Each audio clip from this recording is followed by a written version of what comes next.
The Norman Conquest of England, the battle that changed history. Introduction. The Norman Conquest of England in 1066 was a defining moment in European history, forever altering the political, cultural, and linguistic landscape of England. Led by William the Conqueror, Duke of Normandy, the invasion resulted in the overthrow of Anglo-Saxon rule and the establishment of Norman dominance. The conquest's impact lasted for centuries, shaping the monarchy, governance, and even the English language. This story delves into the causes, key events, and lasting consequences of the Norman Conquest. Background: the succession crisis. The events leading up to the Norman Conquest began with the death of King Edward the Confessor on January 5, 1066.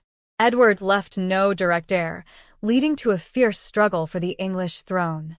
Three main contenders emerged: Harold Godwin's son, the powerful Earl of Wessex, and Edward's brother-in-law. He was crowned King Harold too soon after Edward's death.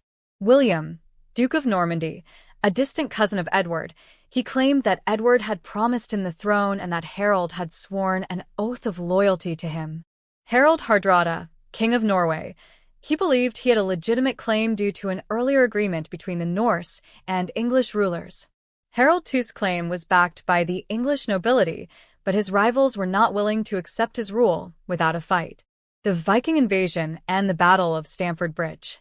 Before William could launch his invasion, Harald Hardrada invaded England with a massive Norse army. In September 1066, Hardrada, along with Harold Godwinson's estranged brother Tostig, landed in northern England. They defeated an English force at the Battle of Fulford, but were soon met by Harold II's army at Stamford Bridge on September 25, 1066.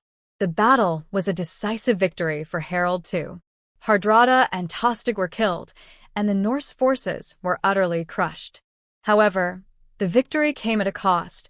Harold's army was exhausted and far from the southern coast, where a new and even greater threat was about to land: the Norman invasion and the Battle of Hastings. While Harold was busy fighting in the north, William of Normandy prepared his invasion fleet. On September 28, 1066, William landed at Pevensey Bay in southern England, establishing a stronghold before marching inland. Hearing of the Norman landing, Harold force-marched his army south, covering around 200 miles in just a few days. On October 14, 1066, the two armies met at Senlac Hill, near the town of Hastings. The Battle of Hastings was a brutal and decisive confrontation. The English army, composed mostly of housecarls, elite warriors, and FYRD militia, formed a shield wall atop the hill. The Norman army, consisting of cavalry, archers, and infantry, used a combination of tactics to break the English defense. William's feigned retreats lured parts of Harold's army into the open, where they were slaughtered. The battle ended when Harold was killed, possibly by an arrow to the eye, as depicted in the famous Bayeux Tapestry. With Harold's death, the English army collapsed, and William's forces began their march toward London. Aftermath and the coronation of William the Conqueror. Following his victory, William faced resistance but systematically crushed opposition. He captured Dover, Canterbury, and London, forcing the English nobility to surrender. On December 25, 1066, William was crowned King of England at Westminster Abbey, marking the beginning of Norman rule. However, William's rule was far from secure. Over the next few years, he faced multiple rebellions. The Revolt of the Earls, 1075, a failed attempt by Anglo-Saxon nobles to overthrow Norman rule. The Harrying of the North, 1069 to 1070. William's brutal campaign to suppress northern resistance, leading to mass starvation and destruction. Rebellions in Exeter and Hereward the Wake's resistance, 1070 to 1071. Local uprisings that were swiftly put down by Norman forces. Despite these challenges, William successfully established control over England, replacing the Anglo-Saxon aristocracy with Norman lords and introducing feudalism. The lasting impact of the Norman Conquest. The Norman Conquest had profound and long-lasting effects on England. 1. Changes in governance and law.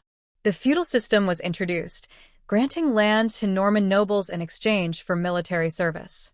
The Domesday Book, 1086, was commissioned to assess land ownership and taxation. The English monarchy gained stronger centralized power. 2. Architectural transformation. The Normans built massive stone castles like the Tower of London to maintain control.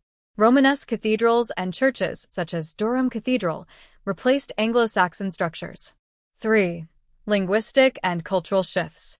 Norman French became the language of the ruling class, heavily influencing English vocabulary. Many Anglo-Saxon traditions merged with Norman customs, shaping English culture and governance. 4. Military innovations. The use of heavy cavalry became more widespread in England. Norman tactics and castle-building techniques influenced warfare for centuries. Conclusion. The Norman conquest of England was not just a battle for the throne, it was a complete transformation of English society. William the Conqueror's victory at Hastings in 1066 ushered in an era of Norman dominance, shaping the legal, political, and cultural framework of England for generations. The conquest marked the last successful invasion of England and remains one of the most pivotal events in Western history. The legacy of the Norman conquest is still visible today, in language, governance, architecture, and even the very monarchy that traces its lineage back to William the Conqueror. It was a turning point that forever changed the course of English and European history.